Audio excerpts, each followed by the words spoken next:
नमस्कार, मैं हूं रविंद्र जैन और आप देख रहे हैं मुंबई मास टाइम्स। आइए देखते हैं आज की मुख्य खबर। तर भारतीय विचारांनी प्रेरित असलेली व्यवस्था ही कशी उभी राहू शकते हे या दर्शनाच्या मुळाशी आहे।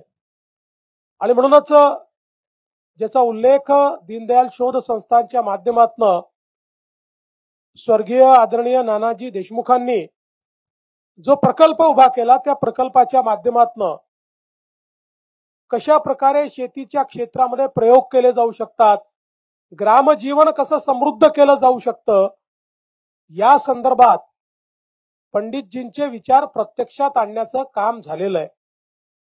आजही आपण पाहतो देशाचे प्रधानमंत्री माननीय नरेंद्र मोदीजींनी जो गरीब कल्याणाचा अजेंडा गेल्या 10 वर्षांमध्ये चालवला, ज्याच्यामुळे या देशामध्ये 25 कोटी गरीब हे गरिबी रेषेच्या वर आले आणि जगाने आश्चर्यचकित होऊन सांगितलं की इतक्या कमी वेळामध्ये जगाच्या पाठीवर गरिबी रेषेतनं बाहेर 25 कोटी लोकांना आणण्याचं काम एक आश्चर्यकारक काम आहे। याची प्रेरणा जर कोणी असेल तर तो पंडित दीनदयालजींचा अंत्योदयाचा विचार आहे की ज्या अंत्योदयाच्या आधारावर शेवटच्या माणसाला घर मिळालं पाहिजे, शेवटच्या माणसाच्या जीवनात परिवर्तन झालं पाहिजे, त्याच्या जीवनामध्ये अत्यावश्यक वस्तू पाणी असेल, शौचालय असेल, गॅस असेल, अन्न असेल, ही प्रत्येक गोष्ट मिळाली पाहिजे। याच्यावर माननीय मोदीजींनी कार्य केलं।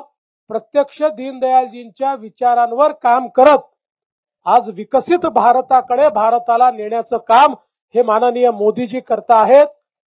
विकास भी और विरासत भी अशा प्रकारचा जो मंत्र मोदीजींनी दिलेला आहे, तो मंत्र देखील पंडित दीनदयालजी उपाध्याय यांच्याच विचाराने प्रेरित अशा प्रकारचा मंत्र आहे।